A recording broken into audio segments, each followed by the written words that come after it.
Nous allons lire dans Actes des Apôtres, le chapitre 17, le verset 24 à 25. Et je vais vous expliquer quelque chose. Ça, c'est toujours en rapport avec le service de Dieu. Hein. Quelqu'un qui dit qu'il est homme de Dieu, qui a reçu un appel, un don, un mandat. Il a le statut. Mais le statut, ça ne suffit pas. C'est comme un militaire qu'on a équipé. Mais son équipement, là, ça ne fait pas de lui un militaire. On va le voir à l'épreuve pendant une bataille. Donc, cet homme de Dieu, là, on va le voir à l'épreuve dans le service. Et, j'ai dit, l'un des éléments, si tu es un vrai homme de Dieu, c'est que dans ton assemblée, dans ton ministère, dans ton milieu, c'est toi qui joues le rôle du petit. C'est toi qui sers. Écoutez ce que la Bible dit. Le Dieu qui a fait le monde, Acte 17, verset 24 à 25. Le Dieu qui a fait le monde et tout ce qui s'y trouve, étant le Seigneur du ciel et de la terre, n'habite point dans des temples faits des mains d'hommes. Première chose. C'est quoi, béni soit le coronavirus qui a poussé les églises à fermer. On verra bien qui est qui dans ce pays-là. Verset 25. Il n'est point servi par des mains humaines, comme s'il avait besoin de quoi que ce soit, lui qui donne à tous la vie, la respiration et toutes choses. Donc la Bible dit que ce Dieu que tu dis que tu es homme de Dieu, là, et il n'habite pas dans des maisons faites des mains d'hommes. Et alors toi, tu veux bâtir cathédrale. Dieu dit qu'il n'est pas là-bas. Deux, la Bible dit qu'il n'est pas servi par des mains humaines parce qu'il n'a pas besoin de ton service en fait. Donc quand la Bible dit que tu es un serviteur de Dieu, là, ça ne veut pas dire que tu travailles, tu rends un service. Ça veut dire qu'il n'est pas servi par des mains humaines. Mais ton service de Dieu que tu dois rendre là, c'est aux enfants de Dieu, ceux que Dieu a destinés au salut là. C'est eux que tu dois servir. Ton mandat d'homme de Dieu, des femmes de Dieu, des prophétesses, des bischopesses et tout ça là, ça t'oblige à venir servir Dieu. Et le service de Dieu consiste à servir ses enfants. Maintenant, toi-même là, sonde-toi toi-même. Et puis regarde comment tu traites tes fidèles. Ce que tu appelles tes fidèles. Ce que tu appelles tes brebis. Regarde comment tu les traites. La manière dont tu traites tes brebis, pour moi, c'est un témoignage que ce ne sont pas des enfants de Dieu. Ta manière de les traiter, là, hein, témoigne contre toi que ces gens-là sont des membres d'église. Ce ne sont pas des enfants de Jésus. Parce que tu n'oserais même pas traiter comme ça l'enfant du sous-préfet de la ville où tu es là. Si l'enfant du sous-préfet de la ville, là, il vient à ton église, là, tu ne vas pas le traiter comme ça. Tu vas avoir peur de lui parler à cause de son père. Mais regarde comment tu parles à ceux qui n'ont pas d'identité humaine. Là. Regarde comment tu les traites. Certains me disent que moi, c'est pour te briser. Toi, tu es qui? Et puis toi, tu as brisé quelqu'un. Tu sais ce que c'est qu'une âme. Tu connais la valeur d'une âme pour que toi, tu as brisé une âme. Tu n'as jamais lu dans la Bible que Jésus a dit que chacun porte sa propre croix. Et qu'on ne porte pas croix de quelqu'un. Jésus n'a pas dit de faire renoncer aux autres leur vie. Je veux dire que chacun doit renoncer lui-même à sa vie. Et lui-même se charger de sa croix et de suivre Jésus. C'est un acte volontaire, individuel, personnel. Jésus n'a mandaté personne pour briser les gens. Et vous maltraitez vos chrétiens. Maltraitez vos pasteurs. Vous les piétinez, vous les foulez aux pieds. Vous prouvez par là que vous avez corrompu votre mandat. Et que vous jugez de... Vous fraudez avec Jésus. Et que vous êtes conduit par l'esprit de l'erreur.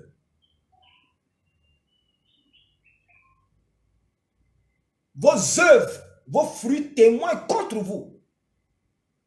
Pas que vous n'avez pas été appelé, hein, mais que vous avez corrompu cet appel. Parce que je n'ose pas me dire que vous n'avez pas été appelé, parce que moi je n'étais pas là ce jour-là. Mais moi je regarde comment vous évoluez dans le ministère. Et je peux dire avec certitude que vous avez corrompu votre ministère. Parce que vous ne servez pas les enfants de Dieu. Vous n'avez même pas peur d'insulter un chrétien. Vous n'avez même pas peur. Vous êtes sur la chair, vous maudissez les chrétiens. Vous témoignez que ce n'est pas des enfants de Dieu. Vous témoignez que vous avez fabriqué des fils de la géhenne, 2 fois pire que vous. Comme Jésus l'a dit aux pharisiens. Il dit, vous parcourez le monde entier pour gagner un seul converti. Mais quand vous l'avez gagné, vous en faites un fils de la géhenne, pire que vous. Donc quand on regarde un homme de Dieu évoluer dans le ministère, on peut d'ailleurs témoigner pour savoir s'il est dans l'égarement, s'il est dans l'erreur, s'il est dans la faute. Et moi, c'est ça là que j'éprouve. Et vous allez me trouver sur votre chemin. Vous allez me trouver sur votre chemin. Quels que soient vos galons, vos grades, ce n'est pas ça qui est important. Jésus a dit d'éprouver les esprits. Et si vous pensez que vous avez l'esprit de Dieu en vous, que vous êtes un esprit, on va vous éprouver. Et on verra bien ce qui est en vous. Donc, c'est cela. Quand tu as un mandat, c'est pour servir. Regardez maintenant ce que la Bible dit concernant les anges.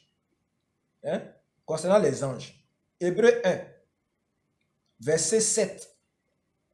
Verset 7 et verset 14. Et verset 7, verset 13, verset 14. Il a dit, de plus, il dit des anges. Celui qui fait de ses anges des vents et de ses serviteurs des flammes de feu. Maintenant, au verset 14 et verset 13, regardez ce qu'il a dit. Et auquel des anges a-t-il jamais dit, assieds-toi à ma droite, jusqu'à ce que je fasse de tes ennemis ton marchepied.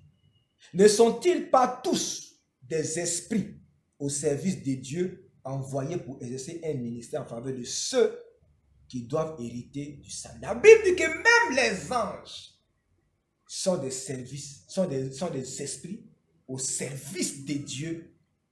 Il y a des anges envoyés de Dieu pour exercer un ministère en faveur de ceux qui doivent. Donc les anges même là, ils sont nos serviteurs.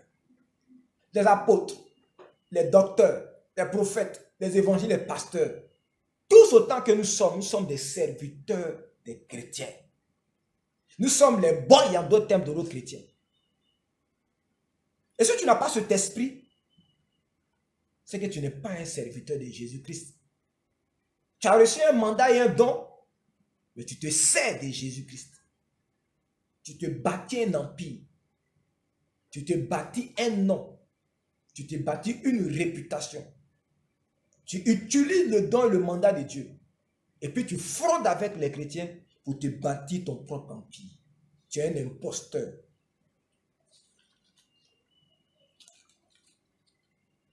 Tu peux prendre ça comme tu veux. Mais la Bible dit que tu es un imposteur. Le troisième élément dans le service de Dieu, c'est de manifester le royaume. Et je voulais finir cette vidéo par là et vous expliquer quelque chose.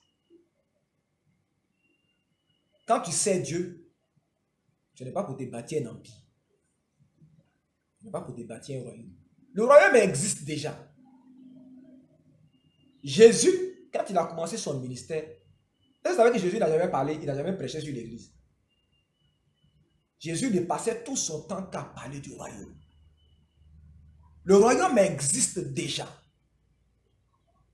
Son roi est connu, c'est Jésus.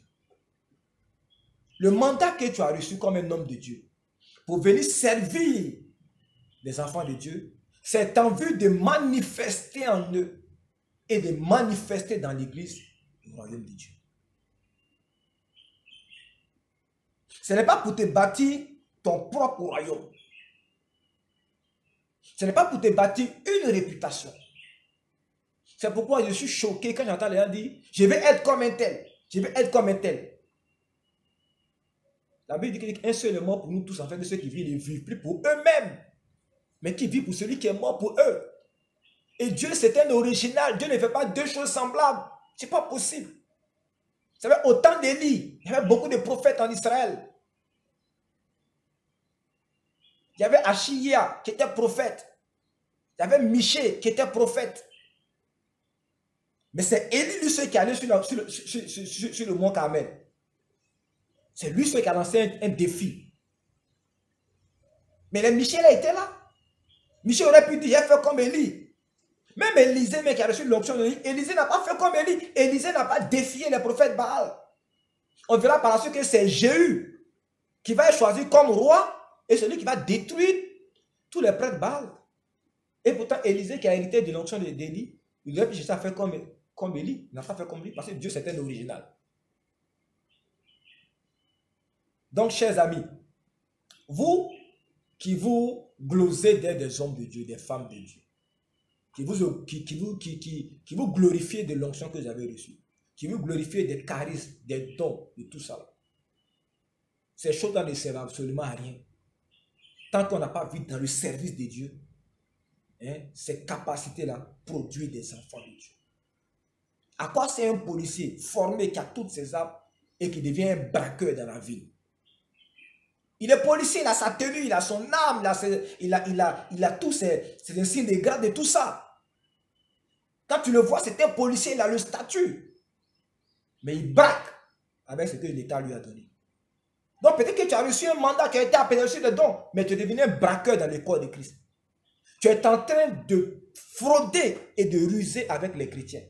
Tu es en train de les exploiter au lieu de les servir. Tu es en train de les utiliser. Tu utilises leur temps, leur argent, leur capacité, leur intelligence. Tu les empêches de marcher dans leur propre vision, dans leur propre destinée prophétique.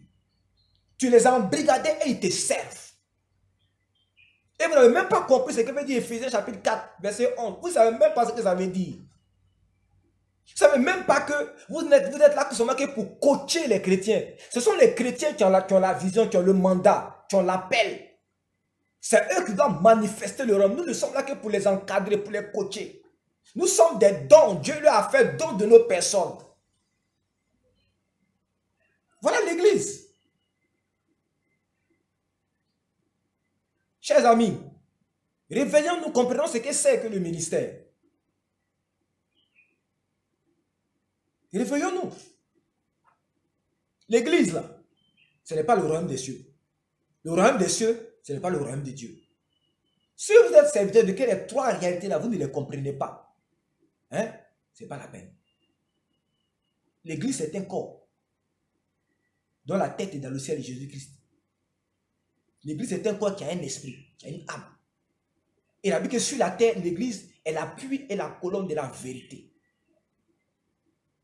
Ce n'est pas un lieu où on vient découvrir la ruse, la fraude, la méchanceté, les micmacs. C'est l'appui et la colonne de la vérité sur terre.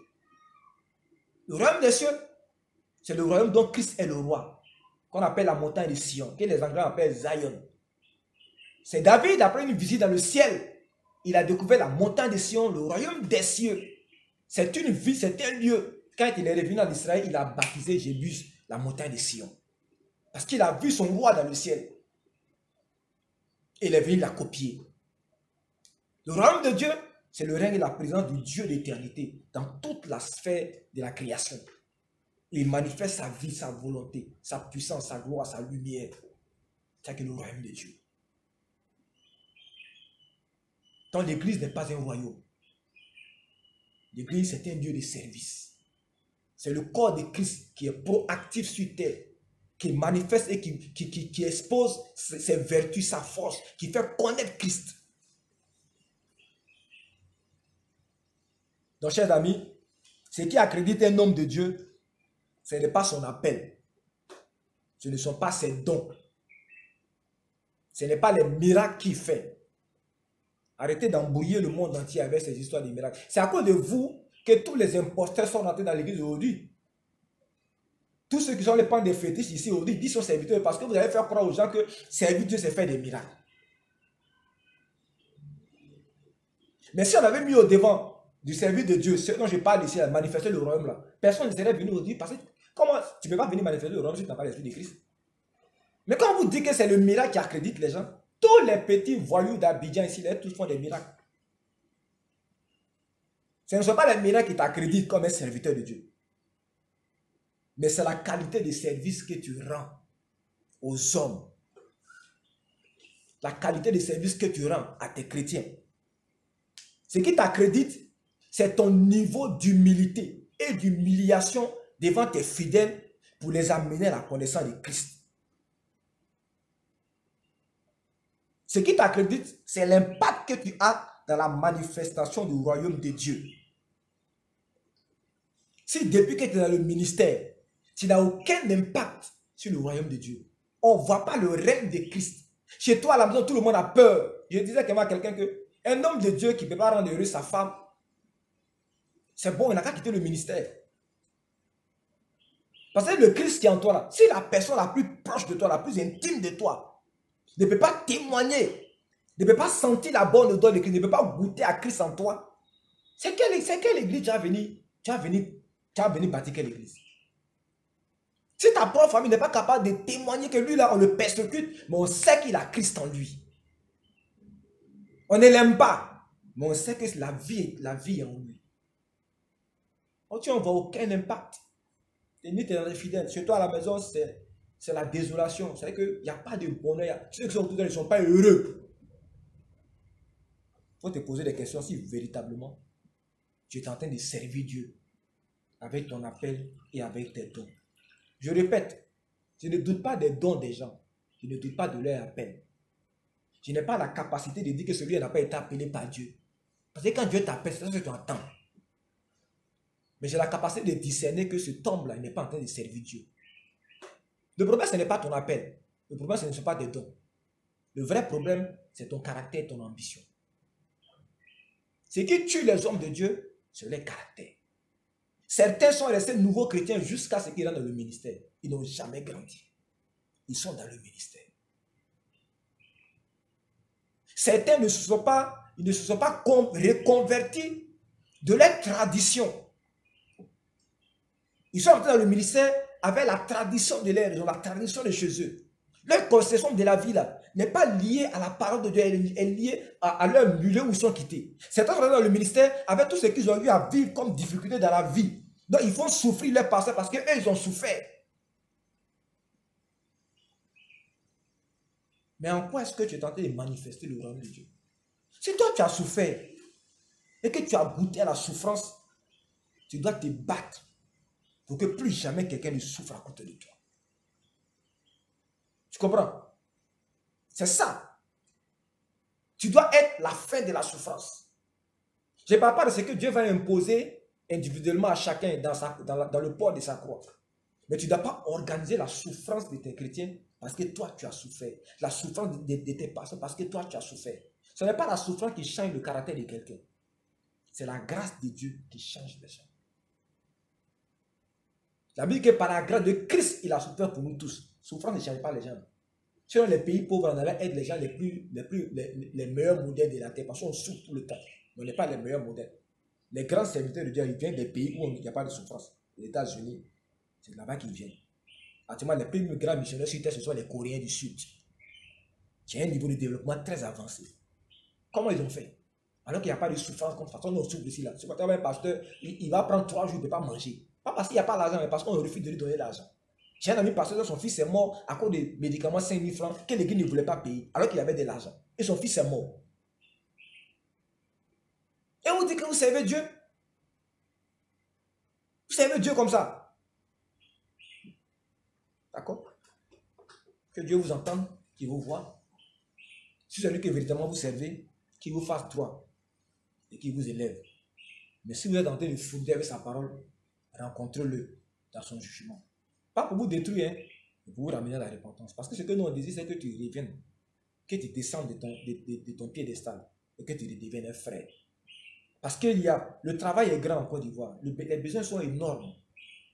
Nous pleurons, nous prions pour que vous compreniez que Dieu peut nous bénir au-delà de tout ce que nous pensons, tout ce que nous demandons. Pourvu que nous soyons dans le service. Moi, je sais ce que Dieu m'a dit sur la Côte d'Ivoire et sur ses serviteurs, ceux qui le servent. Bientôt, il va essuyer les larmes des yeux de ceux qui le servent réellement. De la même manière qu'il a été dit dans le livre des Actes des Apôtres qu'il n'y avait pas d'indigents parmi les apôtres. Ce temps-là vient pour ceux qui servent Dieu. Réellement. Donc, on n'a pas besoin de frauder avec l'évangile.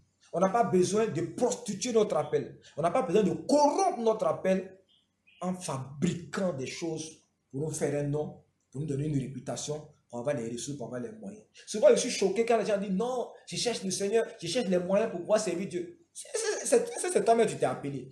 Les païens même, regardez l'état de Côte d'Ivoire. Quand l'état de Côte d'Ivoire appelle un militaire, c'est eux qui payent les treillis. C'est eux qui donnent les armes aux militaires. Pourquoi tu penses que Dieu t'a appelé et tu vas te donner les moyens? Moi, quand Dieu m'a appelé, c'est qui Dieu m'a appelé de faire encore des choses, il dit, il va te donner l'argent, et beaucoup d'argent. Mais l'argent qu'il va te donner, c'est le tiers seulement qui t'appartient. Les 2 tiers, c'est pour mon œuvre. Il dit, oui, Seigneur, je te donne beaucoup d'argent. Et je ferai de toi un homme multimillionnaire dans ce pays. Mais dans tout ce qu'il va te donner, c'est 1 tiers seulement qui t'appartient. Parce que moi, j'ai besoin de me fatiguer. L'année passée, j'ai fait un travail pour quelqu'un. Il dit même, j'ai fait le travail pour lui, j'ai donné le premier prix. J'ai donné d'abord un prix. On a discuté, on a travaillé pendant quelques années. Et puis ensuite, il s'est rendu compte que le travail qu'il faisait ne valait pas ce prix. Et il est venu vraiment pour me dire, non, je vais te payer au juste prix. Et il a multiplié la facture là par 3. Il dit, non, il veut être honnête avec moi. Ouais, je n'ai jamais prié pour ça. Mais parce que j'ai appliqué mon cœur à faire la volonté de Dieu. Et quelqu'un est venu me dire, je vais augmenter tes ressources. Et par la grâce de Dieu, dans le service où je suis, cette année, Dieu nous a bénis au-delà de tout ce qu'on peut penser. J'ai eu des propositions de travailler dans les cabinets ministériels. Moi-même, j'ai refusé. Je n'ai jamais prié pour ça. Jamais. J'ai juste fait un vœu à Dieu. Que si tu me donnes les moyens comme tu m'as promis, voilà ce que je vais faire pour toi. Et puis, je me suis arrêté là. Le Dieu que je sais, il est capable de prendre soin de moi, il est capable de prendre soin de son œuvre. Je ne vais pas aller fabriquer des choses pour avoir l'argent. Donc, bien aimé, voilà ce que je voulais partager avec vous sur la différence entre un homme de Dieu et un serviteur de Dieu. Un homme de Dieu est reconnu par le service qu'il rend à l'église. Son mandat est validé par le fruit qu'il porte. Et ce fruit-là, c'est le fruit de sa vie et le fruit de la vie de ses chrétiens. Si tu vas quelque part que tu ne vois pas que dans la vie des gens, même s'il est capable de faire descendre le feu du ciel, il faut t'éloigner de cet homme-là. C'est un imposteur. Que Dieu vous bénisse. Très bonne écoute. Partagez, likez et puis commentez.